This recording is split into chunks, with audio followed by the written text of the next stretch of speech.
Assalamualaikum warahmatullahi wabarakatuh. Apa kabar teman-teman semua? Semoga kita semua dalam keadaan sehat walafiat ya.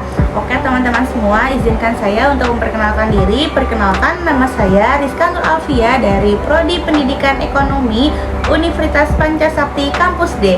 Berdirinya saya di sini untuk memenuhi salah satu tugas ujian akhir semester saya di semester 5, yaitu merangkum beberapa materi selama pembelajaran kali ini. Berikut penjelasan singkat dari saya, selamat menyaksikan. Oke, baik teman-teman semuanya. Di sini saya akan menjelaskan terkait masalah pendidikan di Indonesia dan solusinya. Bagi orang-orang yang berkompeten terhadap bidang pendidikan akan menyadari bahwa dunia pendidikan kita sampai saat ini masih mengalami sakit. Di sini saya sebut sakit ya, karena di dunia ini pendidikan yang sakit ini disebabkan karena pendidikan yang seharusnya membuat manusia menjadi manusia, tetapi dalam kenyataannya seringkali tidak begitu. Seringkali pendidikan tidak memanusiakan manusia. Kepribadian manusia cenderung direduksi oleh sistem pendidikan yang ada.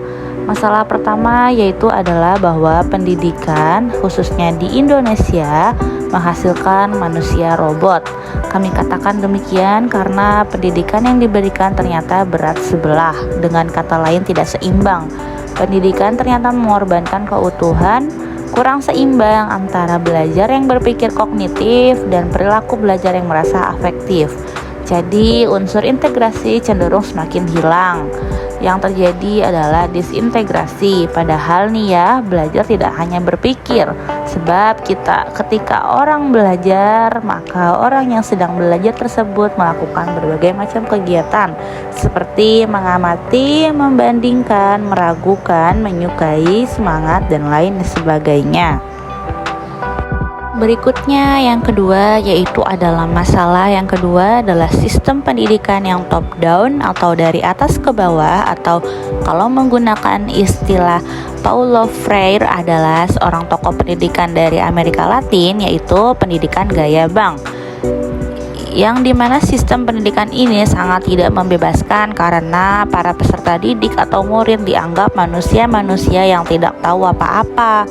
Guru sebagai pemberi mengarahkan kepada murid-murid untuk menghafal secara mekanis apa saja sih isi pelajaran yang diceritakan. Guru juga sebagai pengisi dan murid sebagai yang diisi. Otak murid dipandang sebagai safe deposit box, di mana pengetahuan dari guru ditransfer ke dalam otak murid, dan bila sewaktu-waktu diperlukan, pengetahuan tersebut tinggal diambil saja. Murid hanya menampung apa saja yang disampaikan oleh gurunya. Jadi hubungannya adalah guru sebagai subjek dan murid sebagai objek. Model pendidikan ini tidak membebaskan karena sangat menindas para murid. Selanjutnya masalah yang ketiga yaitu dari model pendidikan yang demikian, maka manusia yang dihasilkan pendidikan ini hanya siap untuk memenuhi kebutuhan zaman dan bukannya bersikap kritis terhadap zamannya. Manusia sebagai objek, yaitu yang adalah wujud dari dehumanisasi, merupakan fenomena yang justru bertolak belakang dengan visi humanisasi, menyebabkan manusia tercerabut dari akar-akar budayanya seperti di dunia timur atau Asia. Bukankah kita telah sama-sama melihat bagaimana kaum muda zaman ini begitu gandrung dengan hal-hal yang berbau barat? Oleh karena itu, strategi pendidikan di Indonesia harus terlebur dalam strategi kebudayaan Asia. Sebab Asia kini telah berkembang sebagai salah satu kawasan penentu yang strategis dalam bidang ekonomi, sosial, budaya, bahkan politik internasional. Ini kita bukan bermaksud untuk anti barat ya, melainkan justru kita mengajak semua untuk melihat kenyataan ini sebagai sebuah tantangan bagi dunia pendidikan kita.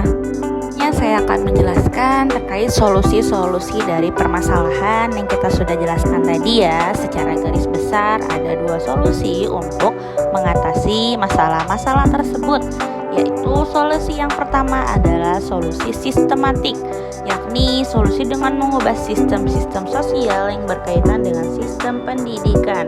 Serta seperti diketahui, sistem pendidikan saat ini sangat berkaitan dengan sistem ekonomi yang diterapkan.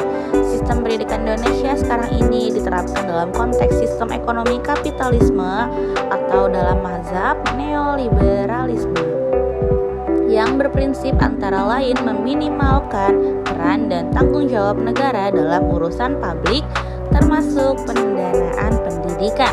Yang kedua yaitu solusi teknis, yaitu solusi yang menyangkut hal-hal teknis yang berkaitan langsung dengan pendidikan. Solusi ini misalnya untuk menyelesaikan masalah kualitas guru dan prestasi siswa. Solusi untuk masalah-masalah teknis ini dikembalikan kepada upaya-upaya praktis untuk meningkatkan kualitas dari sistem pendidikan tersebut. Rendahnya kualitas guru misalnya, di samping diberi solusi peningkatan kesejahteraan, juga diberi solusi dengan membiayai guru melanjutkan ke jenjang pendidikan yang lebih tinggi dan memberikan berbagai pelatihan untuk meningkatkan kualitas guru. Rendahnya prestasi siswa misalnya diberi solusi nih dengan meningkatkan kualitas dan kuantitas materi pelajaran, meningkatkan alat-alat peraga dan sarana-sarana pendidikan serta sebagainya. Maka dengan adanya solusi-solusi tersebut diharapkan pendidikan di Indonesia dapat bangkit dari keterpurukannya sehingga kita semua dapat menciptakan generasi-generasi baru yang bersumber daya manusia tinggi, berkepribadian Pancasila dan juga bermartabat. Baik teman-teman semua, terima kasih untuk yang sudah menyaksikan. Mohon maaf apabila banyak kekurangan dalam penjelasannya dan juga banyak kekurangan dalam penulisannya. Mohon dimaafkan ya semuanya. Terima kasih saya ucapkan. Sekian dari saya. Wassalamualaikum warahmatullahi wabarakatuh. Sampai jumpa.